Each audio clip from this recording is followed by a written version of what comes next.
네, 안녕하세요. JB입니다. 오늘 썸네일에 적어둔 내용 본격적으로 시작하기 전에 우리끼리 약간 자축의 시간을 갖도록 하겠습니다. 중국숏 양이 어제도 엄청나게 오르면서 이젠 양을 보유한 모든 분들, 그러니까 크게 하락했을 때 굳이 물타기를 하지 않으셨던 분들의 계좌까지도 어제 전부 다 양전이 되셨을 텐데요. 저는 일단 좀 더 들고 갈 예정이지만 비중이 너무 크신 분들은 부분 익절을 통해 좀 덜어내시거나 아니면 전부 다 익절하는 것도 나쁘지 않겠다는 말씀을 어젯밤에 커뮤니티 게시판을 통해 전해드렸습니다. 그래서 보면 저처럼 더 들고 가실 분들도 계시지만 어제 그냥 익절을 통해 수익 보신 분들이 좀 계신 것 같은데요. 수익 보신 분들 모두 축하드립니다. 아마 제가 예상하는 시나리오대로만 잘 흘러가 준다면 저는 아마 오늘이나 내일쯤 웬만하면 이번 주 내로 양 물량을 정리할 것 같은데요. 이 부분은 돌아가는 상황을 보고 추후에도 실시간 커뮤니티 게시판을 통해 바로바로 말씀드리도록 하겠습니다. 자, 그럼 본격적으로 어제 시황에 대해 말씀을 드리면서 제가 썸네일에 적어둔 부분, 제가 며칠 전에 피치에서 미국의 국가 신용등급을 강등했을 때 이거 아무래도 좀 뭔가 이상하다, 미국이 정부 차원에서 뒤에서 일부러 조정을 좀 하고 있는 것 같다는 일종의 음모론 시나리오를 말씀을 드렸었는데요. 지금까지 돌아가는 상황만 보자면 저는 제가 생각하고 있는 부분이 맞다는 쪽으로 점점 더 확신을 갖게 되는 것 같습니다. 왜냐면 이게 그렇지 않고서야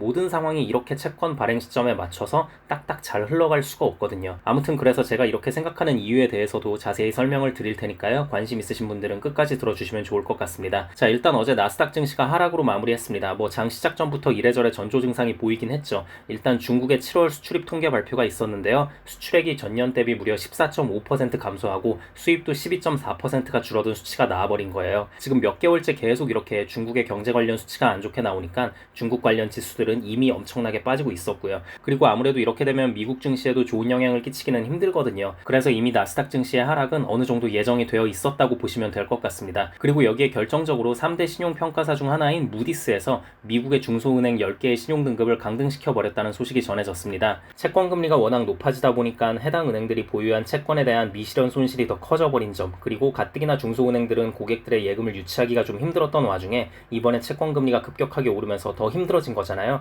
왜냐면 고객들이 이자를 더 많이 주는 곳으로 자금을 뺄 테니까요. 그래서 이런 부분들에 따른 수익성 감소 등을 이유로 하락을 시켰습니다. 그러면서 중소은행뿐만이 아니라 대형은행의 신용등급도 여차하면 하락시킬 수 있다는 말을 해버리면서 은행 섹터 전체를 흔들어 버렸습니다. 그리고 은행의 위기가 터지면 기술주들에게도 좋을 게 없기 때문에 나스닥 증시와 반도체 섹터 역시 크게 하락을 했고요. 그리고 이와 함께 주식이 확실히 좀 위험하구나 라는 심리가 퍼지면서 채권으로 수요가 확 몰렸고 이에 따라 채권 가격은 급등, 주식시장은 폭락을 했다고 보시면 될 것 같습니다. 그래도 장 막판으로 갈수록 상당 부분 하락폭을 줄이며 마무리하긴 했습니다. 네, 그럼 어제 시황에 대한 부분은 이 정도만 하도록 하고요. 지금 흘러가고 있는 이 모든 상황이 왜 미국 정부가 채권 흥행을 위해 짜놓은 판 같다고 생각을 하는지에 대한 말씀을 드려보도록 하겠습니다. 자, 일단 첫 번째로 모든 부분에 대한 타이밍이 기가 막혀요. 제가 계속 말씀드리고 있는 부분이 미국은 어떻게든 채권을 팔아야 하는 입장인데 지금 주식시장이 너무 뜨거우니까 자금이 도대체가 채권으로 넘어올 생각을 안 하는 게 문제다. 그래서 주식시장을 적당히라도 좀 하락시키기 위해 할 수 있는 모든 짓을 다 할 것 같다고 며칠 전부터 계속 말씀을 드리고 있잖아요. 일단 지난주에 피치에서 미국의 국가신용등급을 하향시켜버리면서 주식시장에 어느 정도 시그널을 한번 줬습니다. 그리고 이번엔 피치에 이어 무디스에서는 은행들의 신용등급을 강등시켜버리면서 시장에 한 차례 더 충격을 줬습니다. 자, 근데 여러분들이 아셔야 할게요. 지난 2011년에 부채 한도 협상이 계속 타결이 안 되고 불안한 모습을 보여주니까 나중에 극적으로 타결이 되긴 했지만 S&P에서 미국 국가 신용등급을 하락시켜버리면서 주식시장이 난리가 났었잖아요. 근데 이때도 보면요, 말들이 되게 많았어요. 왜냐면 이게 세계 3대 신용평가사가 S&P, 무디스, 피치 이렇게 있잖아요. 근데 S&P에서만 국가 신용등급을 하향시켜버린 거예요. 무디스랑 피치는 이때도 그냥 가만히 있었거든요. 그래서 저 당시에도 한편에선 어떤 의견이 있었냐면요, 야, 미국이 솔직히 디폴트 위기까지 몰린 것도 사실이었고 정치적인 분쟁이 저렇게나 심한데 최상위 등급을 계속 유지하는 건 너무한 거 아니냐, 적어도 이번에만큼이라도 잠깐이라도 국가 신용등급을 하향시켰어야 되는 게 아니냐, 다른 나라들은 조금만 위기가 보이는 것 같아도 바로바로 신용등급 하향시켜버리는데 이거 너무 공정하지가 않다. 세계 3대 신용평가사라고는 하지만 결국 다 그냥 미국 정부의 눈치를 보는 어쩔 수 없는 미국 회사들일 뿐이구나 라는 평을 내렸었습니다. 일각에서 이런 평가가 나오는데도 불구하고 무디스랑 피치는 끝까지 등급 하향을 안 했었거든요. 오히려 어땠었냐면요, 이 당시에 무디스랑 피치에서 S&P 보고 야, 쟤들 너무 지나치게 정치적이다라고 비판을 했습니다. 끝까지 미국 정부의 입장에서 목소리를 냈던 평가사들이에요. 자, 그런데 이랬던 이 두 평가사가 이번에 앞장서서 등급 하향을 합니다.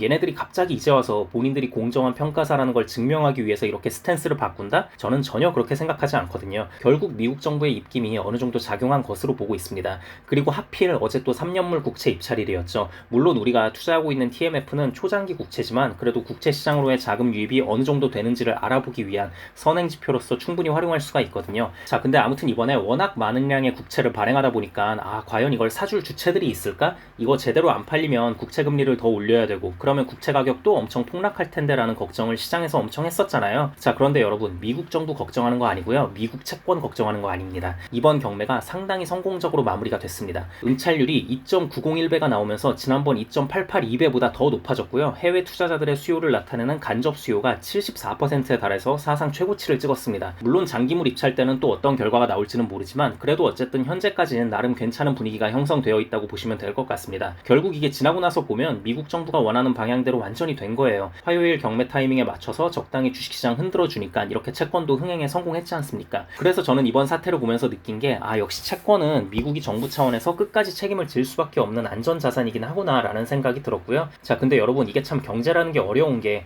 지금 채권 시장을 살리는 건 좋은데 그리고 반드시 살려야만 하고요. 근데 그렇다고 해서 주식시장을 완전 망가뜨려 버리면 좀 그렇잖아요. 그래서인지는 모르겠는데 또 장 막판으로 갈수록 회복을 할 수가 있었던 게 어떤 이유가 있었냐면요. 패트릭 하커 필라델피아 연은 총재가 금리 인상에 대해서 선을 그어버리는 발언을 해버린 거예요. 지금 충분히 고금리까지 왔고 이제는 안정적으로 이걸 유지하면서 물가가 자연스럽게 떨어지길 기대해야지 여기서 더 올리면 안 된다는 식으로 말해버린 겁니다. 그렇다고 금리 인하는 시기상조라고 말하긴 했는데요. 어쨌든 금리 인상 상단을 막아버리는 발언이 나왔다는 것 자체만으로도 시장은 안심할 수 있었습니다. 그래서 은행 섹터나 반도체 섹터도 엄청나게 하락하던 폭을 상당 부분 줄일 수 있었고요. 하커 총재의 발언이 왜 의미가 있었냐면요. 이분이 원래는 엄청 매파적인 발언을 쏟아내는 분이었어요. 근데 그랬던 사람이 저렇게 비둘기파적인 발언을 냈기 때문에 시장에선 좋게 받아들이고 반응을 할 수 있었던 겁니다. 예를 들어서 입만 열면 비둘기파적인 발언을 쏟아내는 굴스비 총재 같은 사람들은 발언에 무게감이 거의 없다고 보시면 돼요. 왜냐면 사람들도 이젠 다 알아.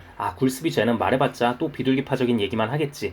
들을 필요 있나? 맨날 똑같은 말만 해대는데. 근데 이제 대표적인 매파 인사 중 하나였던 하커 총재가 이번에 비둘기파적인 발언을 하니까 그 효과가 상당했다고 보시면 될 것 같습니다. 네, 아무튼 그래서 지금 TMF는 그냥 분할 매수 잘 하면서 모아가시면 충분히 좋은 결과 있을 거라고 생각합니다. 네, 그럼 다음 영상에서 뵙겠습니다. 감사합니다.